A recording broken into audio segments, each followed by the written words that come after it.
Hey, Marlon, change of opponent, but still fight week here in Boston. Big spotlight on the division. How excited are you to get back in there and compete on Saturday? I'm excited, man. I'm healthy. I'm happy, and when my opponent pulled out, Seguro, the first thing I just asked was for give an opponent. I want to maintain the date. I just want to. I don't want to sit around and just wait. I mean, what's the point? You know, I'm healthy. I'm training every day, so the more reps I get, the better I get. So let's roll. Cejudo's obviously a former champion. That would have been a great win to have on the resume, but like you said, it was important for you to remain on the card. How did you react to getting Pedro as an opponent?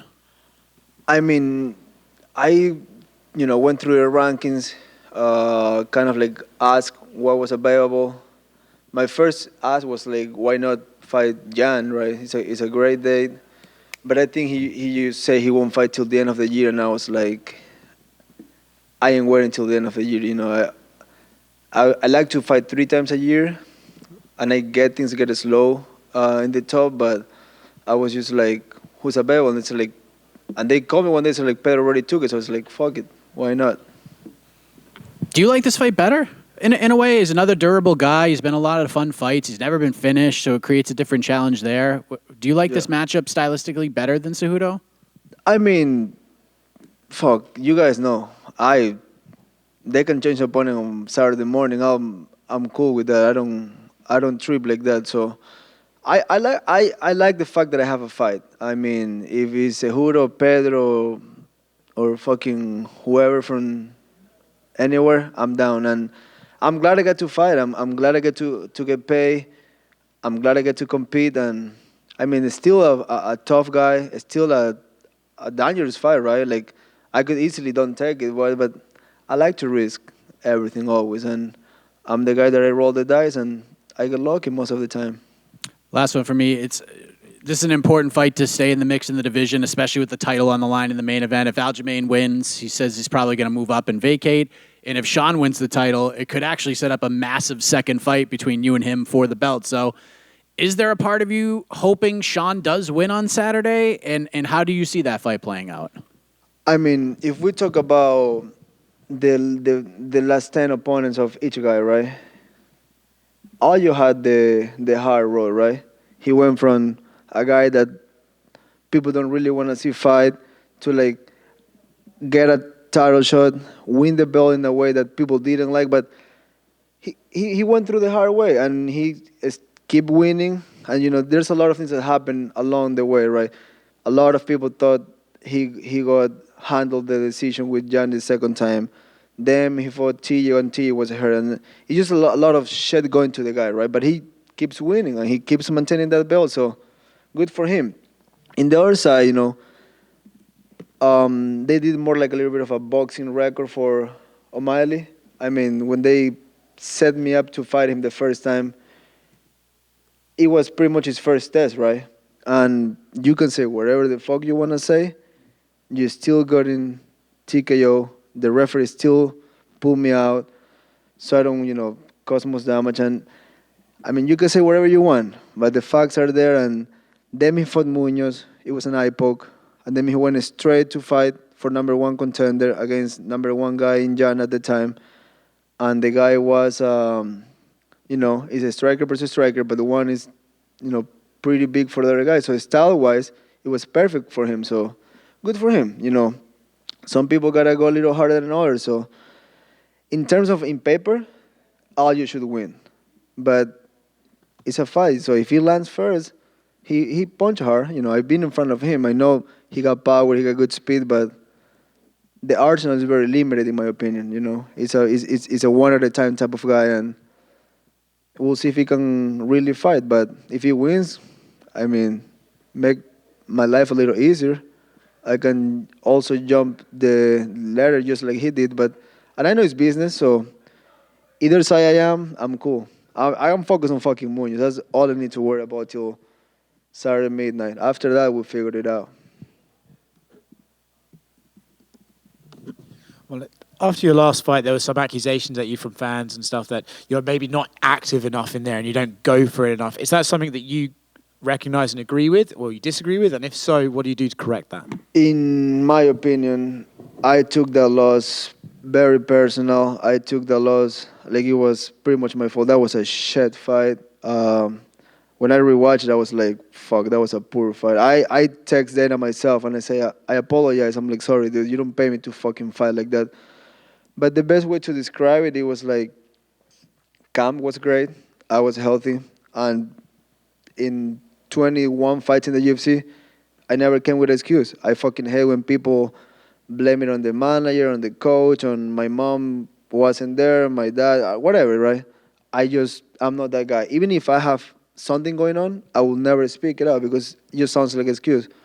The best way to tell it, I felt sick. I just wasn't myself that night, and you know, I still landing good shots. I still, if you see the phases, I still making a little more damage, but I was just, I kind of like I lose to myself. It was a weird one, and I just turned the page, went back to the gym, and say, "Fuck it." The only way to get over with that feeling is winning this weekend. So that's why I asked for this date, and I say, "Send me a contract with a name. Doesn't matter who it is." And this weekend, I'm gonna make it better. Do you think that's something that no one can really appreciate, maybe even other fighters, until they experience it, right? Like Charles Oliveira said the same thing when he fought Islam. He's like, hey, that just wasn't me that night. Is that something that until you're in there and just nothing's really clicking, you can't really understand? It's really hard to like predict that, right? Because you wake up in the morning and you feel the nerves just like any other person. But even when I did the shakeout, I was out of balance. I was kind of like pushing things, and I just didn't feel great. And I was like, well, that's a shitty feeling. I guess I gotta dig deep tonight. And I pushed the pace. I mean, the first two round, I I was I was flat.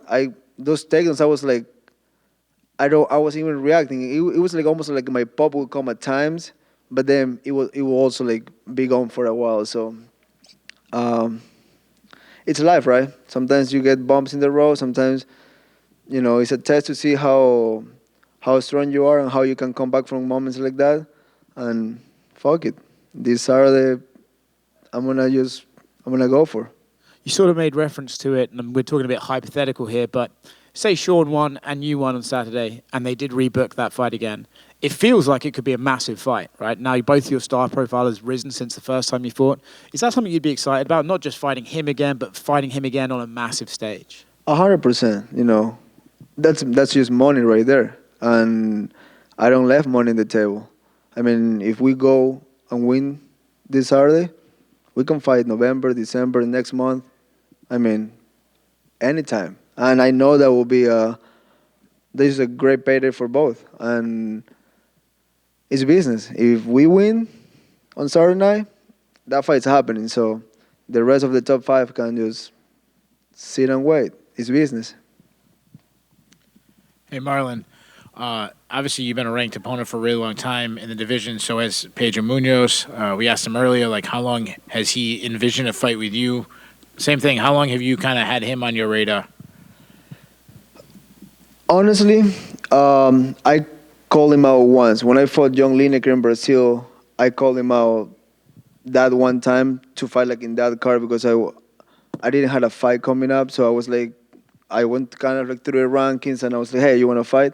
And then my management told me like, oh, he's fighting in Font that night. So I was like, cool. And I kind of like literally forget about that specific fight. And our careers went different ways, right? At some point, when he fought Starling, at that time, he was ready for a title shot. He fell short in that decision.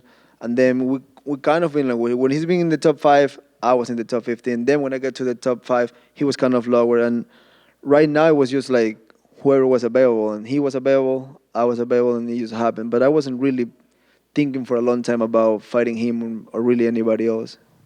You've been on a nice run recently. You're fighting in main events, taking on higher ranked guys like Dominic Cruz, Corey Sandhagen. Him, on the other hand, he's lost 4 of his last 6 fights. When you view him, do you still view a top contender, or do you see a guy that might be showing signs of decline? I mean, you see a little bit of decline, and age doesn't lie, right? He's 37, 36. So, I'm the younger person, and I'm somebody that just hit his prime, and I'm getting just better by fight. But I mean, you can take it easy, and you can't just get loose in there and thinking, nah, it's gonna be easy. He's a little slower. He's still gonna try to fuck me and take my head off. So I'm aware of that, and I'm not fucking around. I really want to win, and I train just as hard like I was training for Seguro. I mean, anybody can beat you in any given day, especially if you're kind of like loose and taking it easy. I don't fucking do that. And last question for me, I look over his record. It looks like he's never been stopped in his career. Do you think you could be the first person to stop him? And are you expecting it? I don't even think about that. I mean, when I fight somebody, I don't go over how many times they get submitted, KO, or how many decisions. Once I'm in that cage, I'm just fighting for my fucking life, and I'm putting everything in the line. So I'm not looking forward for the knockout. That's why you get a lot of those. But I'm just trying to win. That's all that matters. Chito, aquí en español, ¿cómo vas? ¿Todo bien tú? Bien, bien. Oye, estaba supuesto a pelear contra Henry Cejudo, obviamente un hombre bien grande, ex campeón. Pedro Munhoz sigue siendo un hombre reconocido, pero de pronto no tiene el prestigio que tiene Henry. Pero también muchos fans están viendo esa pelea como una pelea más vistosa, ya que Pedro le gusta guerrear. En tu opinión, ¿cuál era la pelea que más querías? ¿La de Henry o estás más contento con esta con Pedro? Yo creo que en temas de negocios y en temas de los rankings, obviamente ganarle a Henry era mucho más grande, pero al punto en el que estoy ahorita, que he venido peleando varios main events, he estado en el top 5, estuve en número 3 por un tiempo, solo necesito ganar, y yo creo que eso es lo más importante ahorita, ¿no? Sacar una victoria y seguir subiendo en esos rankings y ver qué pasa con el main event del sábado, porque si gano yo y Sean, es muy probable que peleemos. Así que ahorita solo hay una meta y es ganar. Sí. ¿Y qué tan lejos te ves del título? Porque antes de la pelea de San Antonio todo el mundo decía que Chito es el siguiente, Chito es el siguiente. ¿Crees que consigues una victoria acá y ya estás en esa conversación nuevamente? Es muy probable. Todos sabemos cómo funciona esto, ¿no? Ganas un par de peleas y te conviertes invencible para el público. Después medio pierdes por una decisión y como que se olvidan de ti, pero es como lidias con eso, ¿no? Yo realmente no estoy viendo mucho quién en serio está con el hype o eso, porque eso va y viene mucho, ¿no? Al final del día hay que mantener y estoquear esas victorias, porque eso es lo que realmente te va a mantener ahí, te va a dar el cinturón. Sí. Y ya lo hablaste en inglés, pero si nos puedes explicar en español, ¿qué pasó ahí en San Antonio contra Corey Sandhagen? Porque muchas personas decían, ese no es el Chito que conocemos, ¿no? El Chito que conocemos marcha hacia adelante, castiga, le gusta guerrear. Si nos puedes hablar un poquito de ese desempeño y lo que pasó ahí. Es como lo decía, ¿no? No hay una excusa, no hubo realmente un problema, no hubo una lesión, simplemente esa noche fue como estar enfermo, no tenía como que mi pop en los golpes, no tenía como que esa explosividad para defender los derribos y simplemente no estaba ahí, era como que mi mente estaba, como que yo veía las cosas y decía, aquí voy a hacer lo que normalmente hago y como que se desvanecía la energía y yo decía, era raro, fue un sentimiento muy raro, era como que si alguien me estaba jalando y no me dejaba trabajar, pero así es la vida, ¿qué se puede hacer? Sí. Oye, y por último, danos una predicción del evento estelar, obviamente una pelea pues, de campeonato súper importante para tu categoría.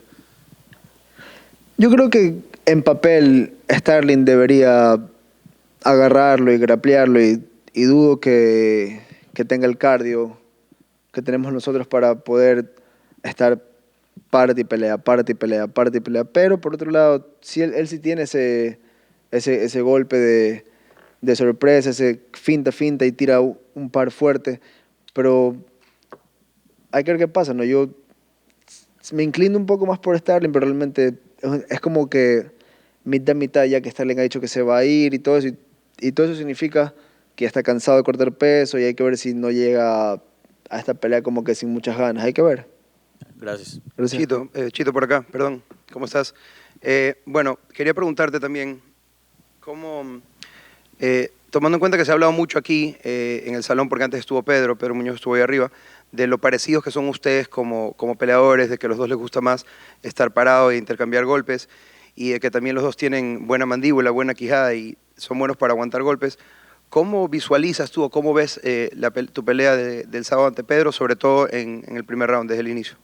Pues yo creo que simplemente tengo que ser el peleador más inteligente, tomar mejores decisiones, ¿no? Él ha hecho una buena carrera usando su mentón, usando como que su durabilidad para pelear, pero Yo por otro lado tengo buen mentón, pero trato de no usarlo. Entonces, la clave en esta pelea es ser más inteligente, ¿no? A tocar, moverse y buscar la forma de ganar, porque yo no estoy planeando entrar ahí e intercambiar con él. Mi plan es diferente, así que yo sé que no, como que tal vez nos puedan comparar, pero somos dos peleadores muy distintos y en mi opinión soy el peleador más inteligente y más joven.